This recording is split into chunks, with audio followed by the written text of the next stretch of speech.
పెళ్ళైనా పండగైనా వేడుక ఏదైనా పట్టుచీరల ప్రత్యేక వేదిక వారాహి సిల్క్స్. సుమన్ టీవీ ప్రేక్షకులకు నమస్కారం. ప్రస్తుతం మనతో పాటు ఉన్నారు భారతీ శంకరపీఠం వ్యవస్థాపకులు, ప్రముఖ జ్యోతిష్యులు, బ్రహ్మశ్రీ అన్నవరపు తిరుపతి మూర్తి అవధాని గురువు గారు. ఈ రోజు గురుగారితో మాట్లాడదాం. ఇప్పుడు గురుగారు నమస్కారం. గురుగారు పరమేశ్వరార్పణం. గురుగారు, శ్రీచక్రం అంటే ఏంటి? అందరూ తెచ్చేసుకొని ఇళ్లలో పెట్టేసుకుంటున్నారు. ఏంటి దాని గురించి అవేర్నెస్ వచ్చాక తెచ్చుకోవచ్చు అంటారా? అందరి ఇళ్లలో ముఖ్యమో అంటారా? అసలు శ్రీచక్రం అంటే ఏంటి? దాని గురించి పూర్తి వివరణ. తప్పకుండా అమ్మ.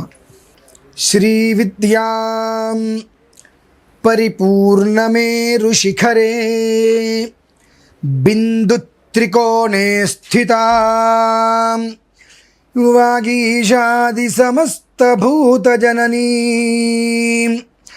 మంచే శివాకారకే కామాక్షీ కరుణారసార్ణవమయీం కామేశ్వరాం కస్థితాం కాంతాం చిన్మయ కామకోటి నిలయాం శ్రీ బ్రహ్మ విద్యాం భజే.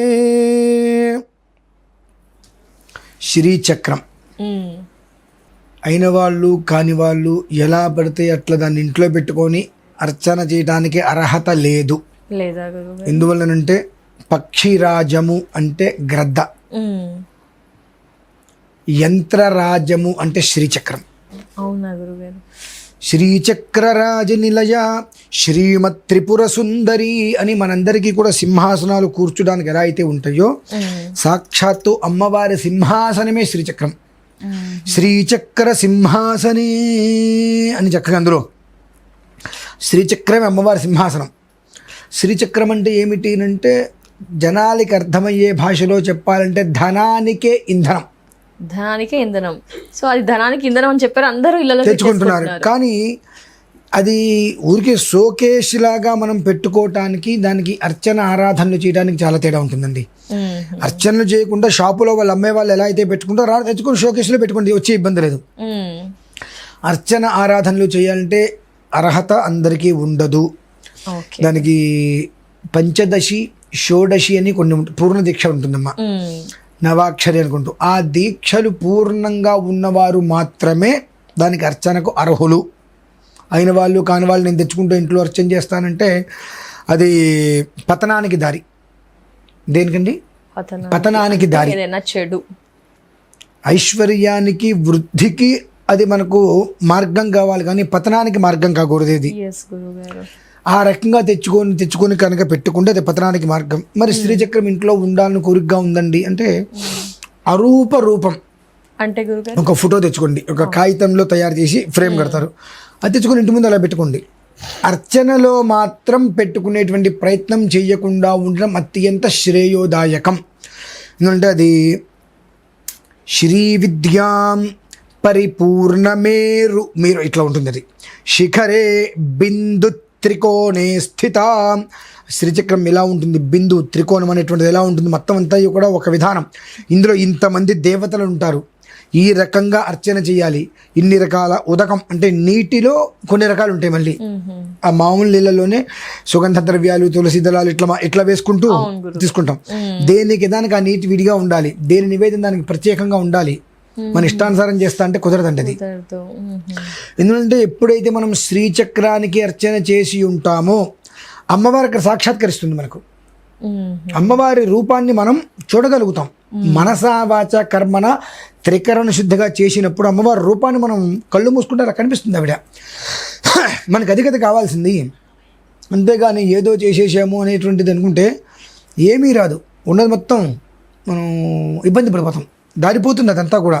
కాబట్టి శ్రీచక్రం అనేటువంటిది ఎలా పడితే అలా తీసుకునేటువంటిది కాదు. కానీ ప్రతి ఇంట్లో శ్రీచక్రం ఉండటం శ్రేయస్కరం. అదేంటి చెప్తున్నా, అరూప రూపంలో. గత కొంతకాలంగా అమెరికా వెళ్ళినప్పుడు కానివ్వండి, ఇక్కడ కానీ చాలా మందికి అరూప రూపంగా ఉండేటువంటి శ్రీచక్రాలు తయారు చేసి అందించాం. రేపు ఆగస్టు 4వ తారీఖు దీనికి సంబంధించిన దాంట్లో 183 శ్రీచక్రాలని 183 9 లక్షల బీజాక్షరాలతో విశేషమైనటువంటిది అష్టాదశ శక్తిపీఠ మహాశక్తి పీఠార్చన అనేటువంటిది మహాక్రతువుని నిర్వహిస్తున్నామమ్మా. ఎప్పుడు ఎక్కడ గురుగారు? చెప్తాను. ఆగస్టు 4వ తారీఖు, ఆగస్ట్ 4వ తారీఖు హైదరాబాద్లోనే మొత్తం అష్టాదశ శక్తి పీఠాలలో ఉండేటువంటి దేవతలందరినీ ఒకే చోటకి ఆవాహన చేయటం, ఒకే చోట స్థాపన చేయటం, ఒకే అర్చన చేయటం. అక్కడ 183 శ్రీచక్రాలని స్థాపించటం, విడిగా 18 శ్రీచక్రాలను స్థాపించటం. అలా చేసుకుంటూ వచ్చి ఒక్కొక్క దానికి ఒక్కొక్క విధంలో ఆరాధన చేసుకుంటూ వచ్చి ఈ 183 శ్రీచక్రాలకి 183 మంది దంపతులను అక్కడ కూర్చుండబెట్టి 9 లక్షల బీజాక్షరాలతో అర్చన చేయించడం అనేటువంటిది భూతకాలంలో మన భారతీయ శంకరపీఠంలో మాత్రమే అలా జరిగింది. ఎక్కడ జరిగింది? ఇప్పుడు వర్తమానంలో మళ్ళీ మనం చేస్తున్నాం. భవిష్యత్తులో అది మళ్ళీ మన నుంచే ఆ విధానం వెళ్తుంది. అంటే దానికి ప్రత్యేకమైనటువంటి ప్రక్రియలు అవసరము, దానికి సంబంధించిన మహాబీజాక్షరాలు అవసరం. అష్టాదశ శక్తి పీఠాలలో ఉండేటువంటి ప్రతి ఒక్క దేవతని పిలుచుకొచ్చి ఇక్కడ మనం స్థాపన చేసి ఆ స్థాపనతో అమ్మవారిని మనం తృప్తిపరచడం అనేటువంటి సామాన్యమైన విషయం కాదు. అష్టాదశ శక్తి పీఠాలు అది దానికి ప్రారంభం చేయడానికి ముందు నుంచే కనీసంగా 7 రోజుల నుంచి దాన్ని మేము అది దానికి కావాల్సిన ఏర్పాట్లు చేసుకోవాలి. 7 రోజుల ముందు నుంచి అన్ని రకాల ఏర్పాట్లు చేసుకుంటే 4వ తారీఖు రోజు నాడు ఉండేటువంటి విధానానికి ఆచమ్య కేశవ స్వహ అనగలుగుతాం. అంత విశేషమైనటువంటిది. అందులో ఈ అరూప రూపం గలటువంటి శ్రీచక్రాలను అందులో పెడుతున్నాం. ఆ శ్రీచక్రం అనేటువంటిది 9 లక్షల బీజాక్షర సంపుటి ఉంటుంది. ఆ శ్రీచక్రాన్ని మనందరికీ ఇవ్వడం జరుగుతుంది. దాన్ని మనం ఇంట్లోంచి బయటికి వెళ్తాం కదా, సింహద్వారం ఉంటుంది. ఇంట్లోంచి మనం బయటికి వెళ్తే ఎదురుగుండా అక్కడ పెట్టేసుకోండి. మన లోపల ఇంట్లో కనిపించేటట్టుగా చిన్న శ్లోకం ఒకటి ఇస్తా. వారు జీవితంలో ఇక జన్మాంతరంలో హాస్పిటల్కి వెళ్ళకూడదు, ఎలాంటి నష్టము వాటి వెళ్ళకూడదు, ఆర్థికపరమైన సమస్య మనకు వద్దు, మానసిక సమస్య వద్దు, శారీరక సమస్యలు వద్దు అనుకున్న వారు ఎవరైతే ఉంటే ఒక 8 నిమిషాలు సమయం కేటాయిస్తే చాలు, అష్ట దరిద్రాలు పోతాయి. రోజు ఆ గురుగారు రోజు 8 నిమిషాలు ఆడవారు మగవారు పిల్లలంతా కూడా స్నానం చేయగానే బొట్టు పెట్టేసుకొని ఆ శ్రీచక్రాన్ని చూసుకుంటూ, అంటే బయటికి వెళ్లే ముందు ఇంట్లోంచి బయట ఆ శ్లోకం ఇస్తా చిన్నది, అది వింటూ చక్కగా అలా నమస్కారం చేసుకుంటే ఆ దాని నుంచి ఒక వైబ్రేషన్ అనేటువంటి మీ శరీరంలోకి వేస్తుందండి. ఆ వచ్చినప్పుడు మీరు ఏ పని మీద అయితే బయటికి వెళ్ళారో ఆ పని సక్సెస్ఫుల్. అస్సలు వెనక్కి తిరిగి చూడాల్సిన అవసరం లేదు. 9 లక్షల బీజాక్షరాలంటే సామాన్యమమ్మా? అసలు ఇప్పుడు జరగలేదు కూడా, మీ ఆధ్వర్యంలో జరిగింది అన్నారా? ఇతపూర్వం కూడా మన భారతీయ శంకరపీఠంలోనే జరిగింది. అష్టాదశ శక్తి పీఠ మహాశక్తి పీఠార్చన అనేటువంటి మహావైదిక క్రతువుతో సిరి సంపదలకు నిలయం అవ్వాలి ప్రతి ఇల్లు. అనారోగ్యాలకి, ఇబ్బందులకి, మనశ్శాంతి లేకపోవడానికి, కుటుంబ కలహాలకి, అన్నదమ్ముల తగాదాలకి ఏది కూడా ఎక్కడ తావుండద్దు. ప్రతి ఇంట్లో పొద్దున్నే లేవంగానే చిరునవ్వు ఉండాలి. ఆ చిరునవ్వుతో ఒకళ్ళు పలకరించుకోగలగాలి. ఏ పరిస్థితులలో కూడా హాస్పిటల్ అనేటువంటి దానికి వెళ్ళవలసిన అవసరం లేకుండా ఉండేటువంటి రీతిలో 9 లక్షల బీజాక్షరములను అందులో నిక్షిప్తం చేసి 183 మంది దంపతులకి అక్కడికక్కడ ఇవ్వాలని అర్చనలో. ఎవరు గురుగారా 183 మంది ఎవరైనా పాల్గొనొచ్చా ఏంటి? యోగం ఎవరికైతే ఇక్కడ నుదుటి మీద రాశి ఉంటుందో వారు మాత్రమే పాల్గొనగలుగుతారు.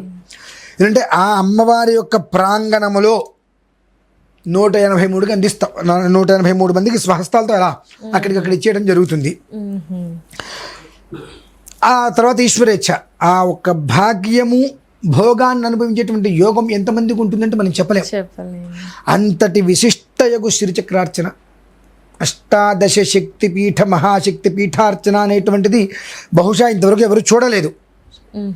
గత కొంతకాలంగా ప్రతి నవరాత్రులకి మన భారతీయ శంకరపీఠంలో జరుగుతుంది. అది ఎలా ఏంటనే విషయం నేను మళ్ళీ మీకు వివరిస్తా, ఇబ్బంది లేదు ఖచ్చితంగా. కానీ ఆ 183 మంది దంపతులు ఎవరు అంటే ఈశ్వర కృప అంతే. ఎందుకంటే అలాంటి మహత్తర కార్యక్రమంలో పాల్గొనాలంటే అదృష్టం ఉండాలి. నిజంగా అన్ని ఫలితాలు కూడా ఉంటాయని తెలియజేశారు. చాలా ధన్యవాదాలు గురుగారు. శ్రీచక్రం గురించి వివరణ తెలియజేస్తూ మరిన్ని వివరాలని కూడా మాకు మా ప్రేక్షకులకు అందించడం. నమస్కారం గురు.